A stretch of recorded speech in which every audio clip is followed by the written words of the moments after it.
I'm Liz Homer. I'm the curator of the Turner Dodge House. Welcome to our Meet Your City program. Before I start with my talk, which is going to be about the Turners, it was going to be about the Dodges, but I got all wrapped up in the Turners and didn't get to the Dodges. I wanted to tell you of what's coming up next, and that is our Meet Your City programs meet every first Monday of the month, and they have for the last 3.5 years. And so we have one more program in this year, which will be on the first Monday in December, and the speaker will be Val Berryman.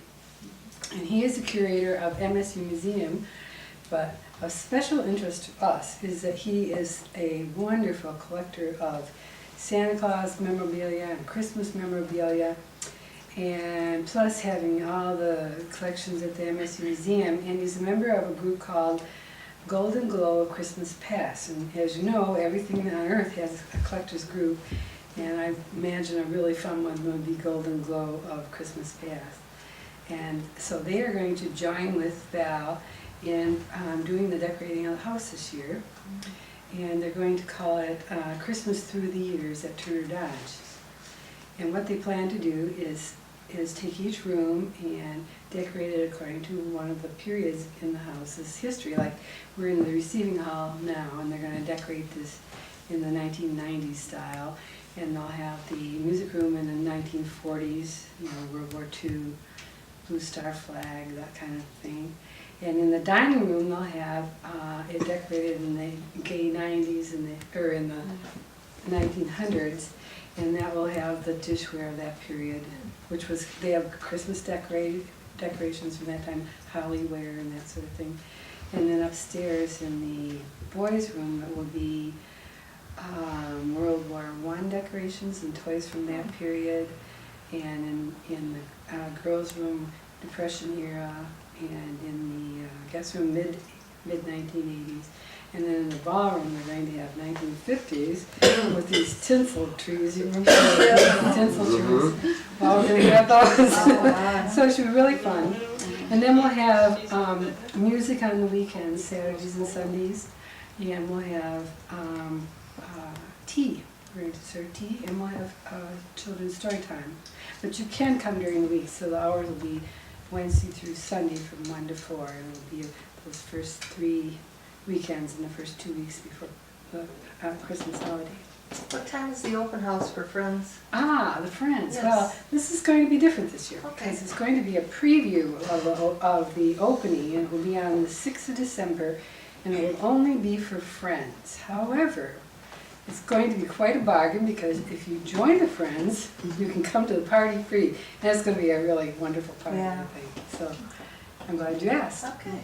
And then, starting in January, we're going to move the date of the Meet Your City program to the first Thursday, just for a change, and give other people an opportunity to come who can't come on Mondays. And so now I want to talk a little bit about the Turners, and this will be the second program that I've done about the Turners. The first one I talked a little bit, just to review, I talked a little bit about Marion and James Turner and how they came from New York when they were in their teens, and the stories about how Marion Turner's family made their way, Marion Monroe's family made their way to Eagle, which is actually bigger, of course, than anything that existed here. And James Turner, his father died right shortly after he came here, and he went out and found a job working in a store and taking care of himself pretty much from the age of 16 on. And then the other thing I told you about that I wanted to remind you about was when I was talking about the Female Academy, which is over just 3 blocks or 4 blocks away from here, and how the Turners helped establish the Female Academy, which was very important because it was leading into college education for women in higher education. And the 2 leading founders of the school were Delia and Abigail Rogers. And I figured it was over $250,000 that James Turner and his brother-in-law Daniel Case raised to help build that school. But I forgot to tell you that that's how Abigail Turner Dodge got her name because she was named after Abigail Rogers, who was, if there had been feminists in that day, and there wasn't even the word, she was the leading feminist of the day. And then I mentioned some of the enterprises in the 1850s that James Turner was involved with. And one was a foundry on Ray Street right down here in Old Town, and a brickyard that he started with James Beale in 1850. And he had a land and tax agency, and he represented people from other states like Horatio Seymour, who was governor of New York. And those kinds of links were very important to many of the enterprises that developed here in Lansing. And I told you a little bit about the house that they built on Turner Street, which would be about a block away from here, the first frame house in Lansing. And it was like a two-room building with a loft, like a 1.5 floor building. And it must have had like the main room and then a kitchen pantry in the back, and that was for their whole family. And I found a description recently that James M. Turner wrote about the house, and I liked it because it kind of gave you a feeling for it, and you can kind of think back in your mind to the time. It was the first frame house built in Lansing Township and still stands in good preservation as a valuable historical landmark in the northern suburbs of the capital city. And this was written in about the 1930s. It speaks most eloquently of that past of hardship and privations from which has sprung the great present of one of the most prosperous and influential states in the entire Union. Still true. When that old house was moved, the site upon which the handsome and bustling city of Lansing now stands was an unbroken wilderness all around here. Thickly denizen with wild beasts and Indians. When the state legislature in the spring of 1847 fixed the location of the Capitol upon its present site, Mr. Turner's father left Mason and pitched his family tent upon the north bank of the river, which would probably be about here. And that was the first, I didn't realize they came here and lived in a tent at first, and then they had the house built and brought from Mason to be assembled here. It is still one of the most romantic and picturesque spots to be found in Michigan, the wooded bluffs being lofty and abrupt, and the view of the city magnificent. Except its little trees are kind of thicker now. They cut them all away at that time. When the humble frame house of the elder Turner was built, his only neighbors were housed in 3 log cabins at varying intervals of distance. The farm selected at this time for the Turner homestead was a small one. Now, see, I didn't think about the fact that they would have had a farm there. This is kind of the first time I recognized that. And their financial circumstances were the most humble possible in description. Clearly, operations on the small scale were at once instituted, and a tract of 3 acres was finally slashed. Such a thing as a wagon road was unknown, and at no point in their vicinity was the river provided with bridges. And so that, to me, it speaks back to even greater pioneer status than what I had thought of when they built this frame house. In the midst of these crude surroundings, the eyes of the Honorable James M. Turner, who later became the mayor, that's why they're calling him the Honorable, the subject of this sketch first opened his light the light opened upon the light of day, and this would be 1850. As he still frequently remarks, this was with one of his characteristic smiles, he came into the world without a cent in his pocket. His father was at the time conducting a small trading business with the Indians and cultivating such land as he could find time to rest from the domination of the wilderness. No lad ever started in life under less advantageous circumstances. By the time young James was 5 years of age, the settlement had attained sufficient magnitude to warrant the erection of a small country school. Here he gained the rudiments of an education during the winter months and did what little his budding strength would allow to help his father in the summer. He grubbed and hoed, burned brush, guided the plow, and directed the stubborn course of the wayward and unsatisfactory drag. Did ever a farmer have better opportunities for becoming practical, the quality which is so much in demand at the present? As young Turner grew older, he was entrusted with the care of a wisely selected assortment of farm stock, thus acquiring the taste of stock breeding, which he has turned to such excellent advantages during most of the recent years. But by 10 years of age, he bought a few sheep with money earned by his own small hands, selling wood, wool therein at the country, and encountering wartime prices of $1 per pound. That would be Civil War. And I think it's interesting. I do know, I mean, this is the boy's recollection of the times, but I know from my own research that in 1850 his father was the land agent that I mentioned, and he was also into wool processing from 1844 to 1845, and he had established the first foundry on the Ray Street, and so he had a number of things going, but still, from the boy's perspective, they had very little, and that bears out in the fact that whenever they were doing things, they were very often doing them under a barter system because they did not have money. And so that must have been the case at the time. So it sort of shows how the picture keeps rounding out and rounding out. You learn a little more, a little more. But one of the things I didn't talk about last time was about the railroads and how James Turner was involved with them. And whenever you read about James Turner, they always talk about the fact that he was involved with the railroads, but they don't explain much about it. And I got really interested in this because the thought occurred to me that the time of the railroads was somewhat like the time of the internet. And when the railroads came upon us in the 1800s, our country was really not prepared for this kind of interstate commerce. And the corporations and so forth began to cross over from state to state.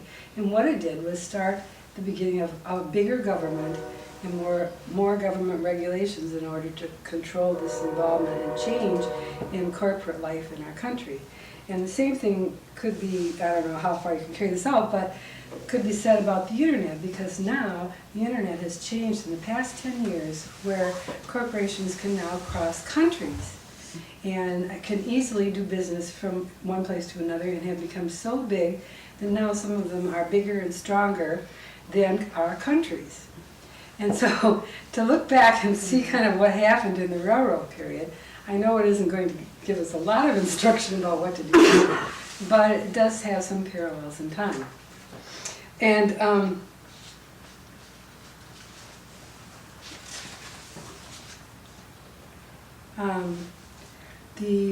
they were very involved with the railroads, and Lansing was too, but not at first. We didn't have the first railroads here in Lansing. The first railroads were built in the southern part of the state, and they started out fairly early in I think about 1934 or so, and they built about 600 miles of railroad.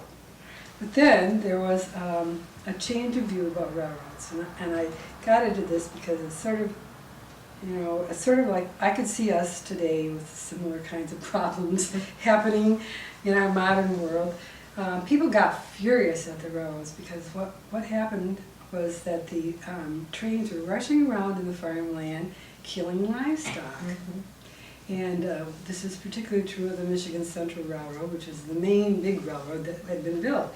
And it had belonged to the state, but the state had sold it off to a private company, and the company then stopped paying the full price for the slaughtered livestock.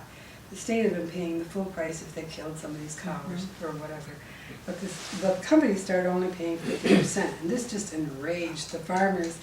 And they have what was called the Great Railroad Conspiracy. And I want to read this to you. A storm of protests arose. East of Jackson, around Grass Lake, lawlessness broke out.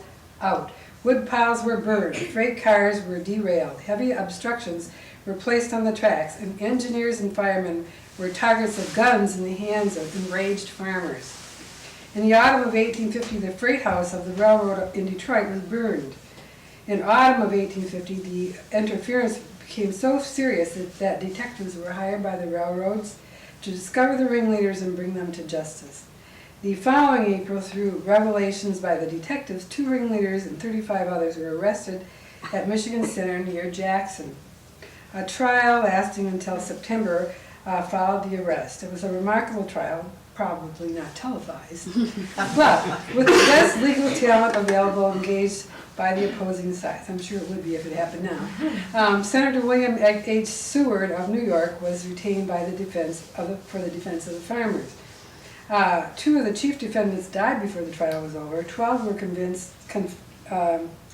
were convicted and sentenced to prison terms. This stopped the violence along the line, but for many years there was great bitterness against the railroads. Gradually, the national government got into the act. It developed land grants to induce building of railroads in less populated areas. 3 sections per mile, if built within 1 year of the grant.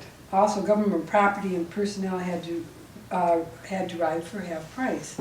And in the book I was reading, which was Dunbar's book on Michigan, it said that they calculated out that after a few years, the government did make money on the deal that way. The national government did. It also benefited the Lansing railroad areas, and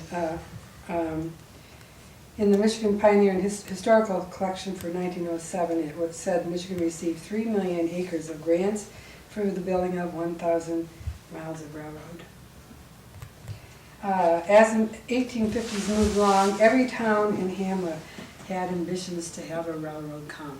And one of their things is people would figure out was like, well, if we lived on the railroad line with Niles, we could buy our flour for $5.50 in Niles. But we don't, so we have to pay $7. So that would be one of the inducements as people began to see the personal benefits to them.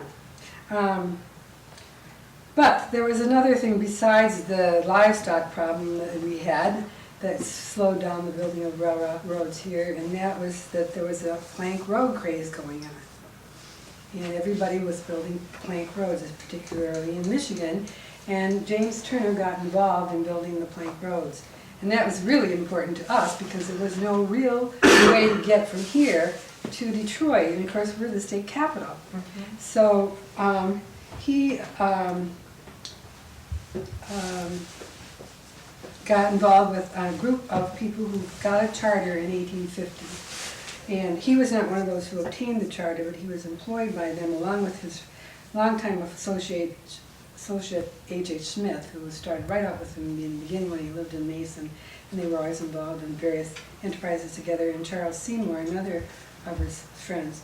And all of them were merchants of Lansing, who made payments for much of the labor for building this plank road through their store, the bartering kind of thing. It was finished and opened for travel in 1853 and connected Hull with Detroit. And I read in Dunbar that then they could charge 2 cents a mile for 1 horse to travel on the road, and then they charge more, just like our toll roads for how many wheels you have, you know.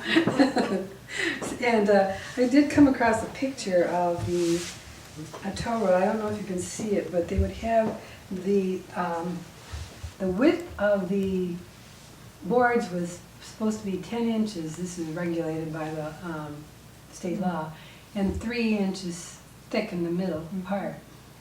And then they would, and this was great, and they were building these plank roads all over, but then, even though they were heavy wood and all this sort of thing, eventually they would start curling up. So eventually they passed a law that said you could replace the plank road with gravel. Mm-hmm. And so there we have, the gravel road came into being. Now the plank road would serve as a feeder in Lansing to the railroad, which came into Howell. Mm-hmm. So that also sort of solved a problem temporarily for Lansing in terms of being in touch with the railroads.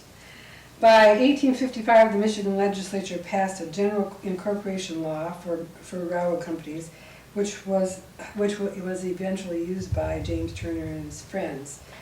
Under its term, any group of investors could secure a charter to build operate a railroad by meeting certain minimum conditions, which is, I guess, one of the things we need to do nationally for the internet, perhaps, I don't know. All new railroads organized under the Act were required to install such safety devices as bells on locomotives. Good idea. I didn't know they didn't have them right from the beginning. Yeah. You know, a steam whistle to sound before all grade crossings, stop, look, and listen signs at the crossings and fences along the right-of-way. But also typically, there were no provisions made to enforce these regulations, but at least they had some standards. The maximum fare for passengers were set at 3 cents per mile, somewhat above the going rate, so they set the rates too. In 1860, James Turner was appointed Deputy State Treasurer. See, so he's doing all this. I just want you to know he wasn't just doing one thing. James Turner never did just one thing. He was appointed Deputy State Treasurer by John Owen and supervised the duties of the office for 6 years. But I did find out that at least it wasn't really a full-time job, and Jerry Lawler had found that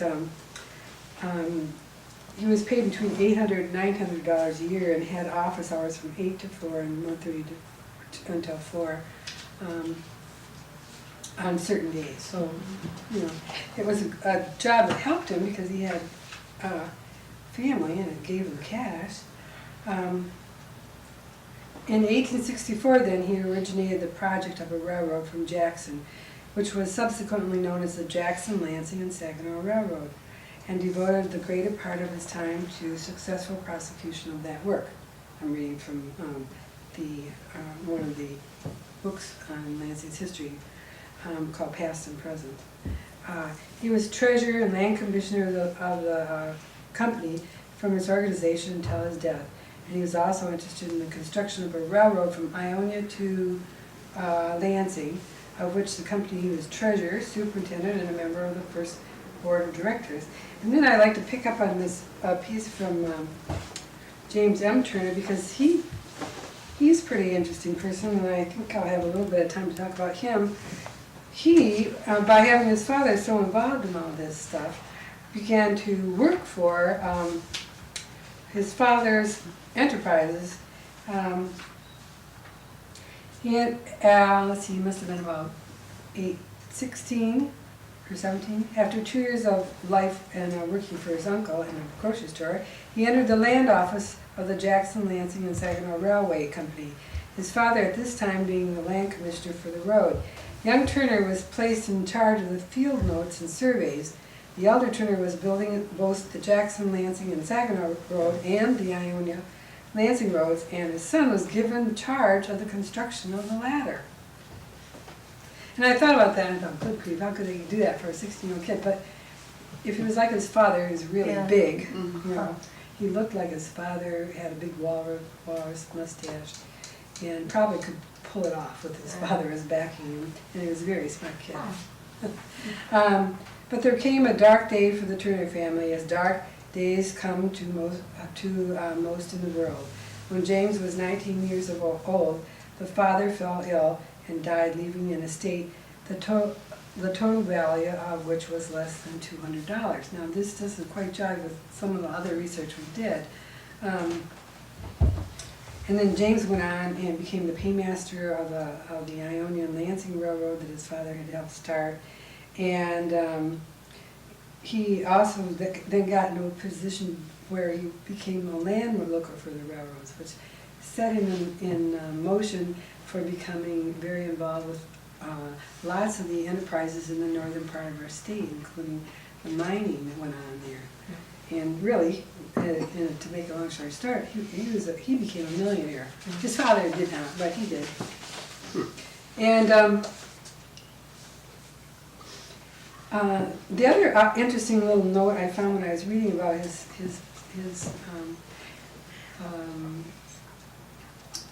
brother-in-law, Daniel Case, was that Daniel Case gave $1,000 to aid in the securing of the Jackson, Lansing, and Saginaw Railroad, besides giving the depot grounds of that company at North Lansing. And we're talking, in this part of this is his obituary, we're talking the gifts that he made, so that the railroad, you think of this entrepreneur, railroad man, making all this money as a railroad man, but they were also giving money and not receiving back too. So I haven't got a full picture of how all that worked for him. Daniel Case gave 5 acres of valuable land to the DL&N Railroad Company and contributed liberally in numerous other projects that promote public interest. So, and I think James Turner did that too. So there's a lot of research we need to do to really understand how things work. We certainly know from the admiration they received that they were doing things that were perceived as being very, very good. Now there was one other thing that I thought was interesting regarding the railroads in Michigan, and you'll just be so shocked when you hear this. Some local governments issued bonds without state approval and gave the money to the railroads in order to get them to build their companies, their railroads in their communities. A number of the laws were passed in 1863 to allow this, but eventually the governor, Henry Crapo, vetoed the legislation to allow this because he said it was illegal to use public money for privately owned corporations. He vetoed 14 bills in one day. Still, by 1870, over $1,600,000 in bonds had been state approved and the money turned over to the railroads. Over twice that amount of bonds have been issued and held by the state treasurer, but the money was never delivered to the railroads because it was overturned by the state Supreme Court, as Crapo said it would be. Now, in 1866-67, Turner was elected a member of the state Senate from the district embracing Ingham and Clinton counties, and he was prominently identified with railroad legislation, but I don't know what legislation he did, and that would be the thing that I would love to find out. There's a lot, getting to be a long list of issues related to the legislation and the policies and state programs that I'm sort of getting, and I kind of want to know what really happened there. Now, I don't want to go on too much farther about this, so I'll have to stop now because I want to tell you this great story about James Turner, because here we are, the eve of the election. Tomorrow is the big vote. And so I thought I would tell you about the election of 1890 when James M. Turner, whom I mentioned a little bit, ran for governor. And by then, of course, he was 50 years old, and he had acquired a wonderful reputation throughout the state for his work, and he was classified as a millionaire. He had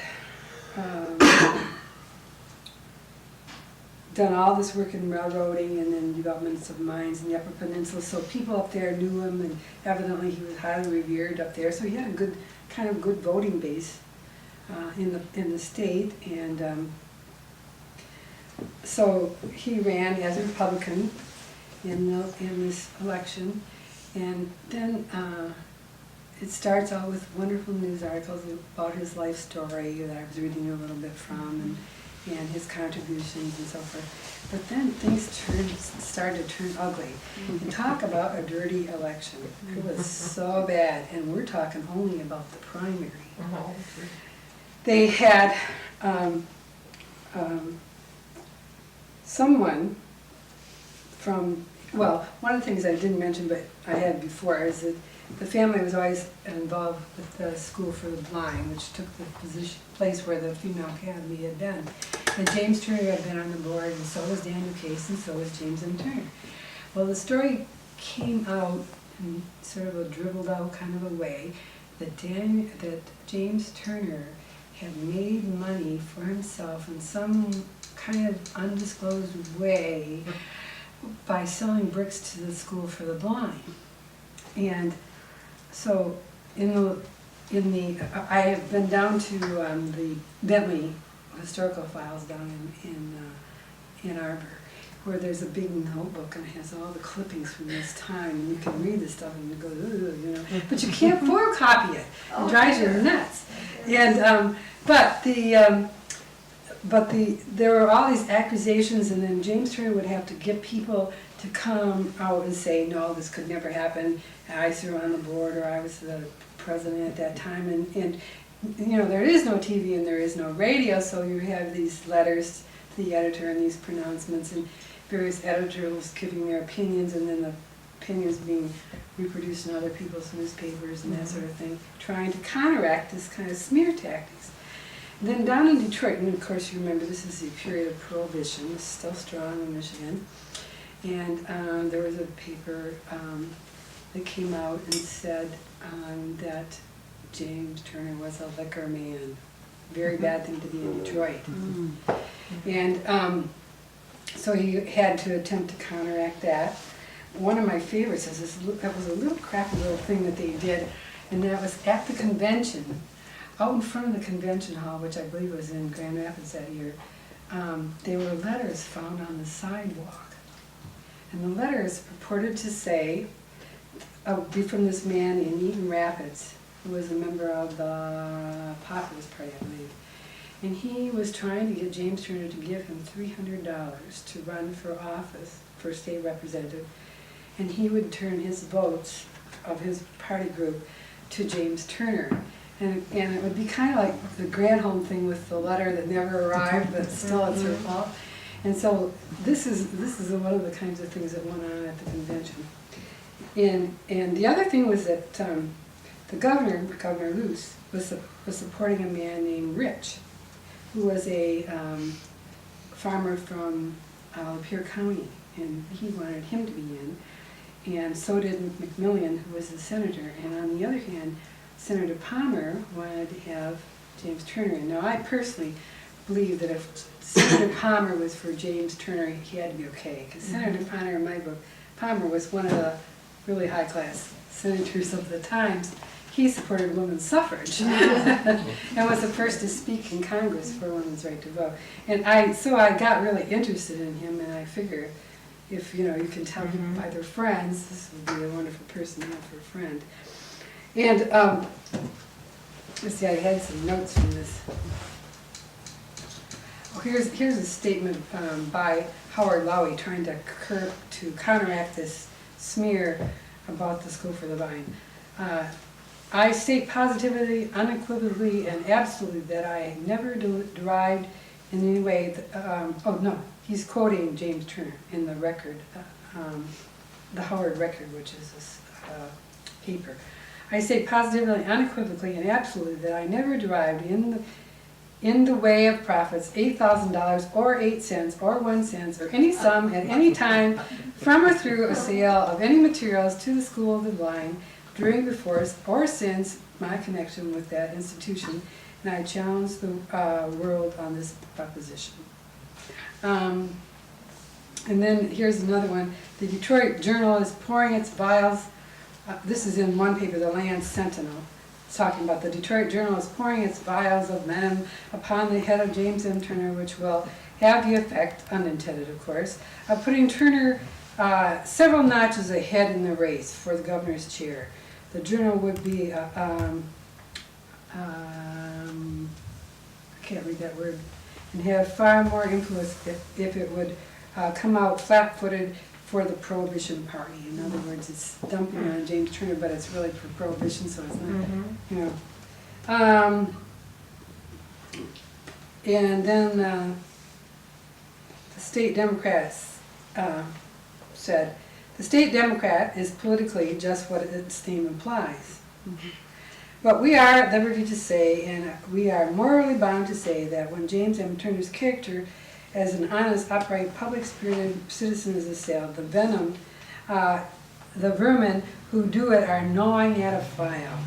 As a businessman, as a citizen, as a man, no truthful word of disparagement can be whispered against James M. Turner. He is in every way the equal of any citizen of Lansing and of Michigan, and any and all attempts to assail his character are such to react are sure to react in his favor. Well, he did manage to squeak through and get elected in the state convention, but by that time the party was a mess. Lesson to learn from all. And so James was it James Wyman? From Livingston County became the Democratic governor at that time. So here there have been this chain of Republicans, and our James M. Turner could have been governor, except for this horrible mess and big fight in the party. Now I think it might have something to do with positions on the railroads as well, and the fact that he was a silver man, which was not a popular position with some of the Republicans. And again, that's another part I have to research some more of. I think it would be fun to research and find out.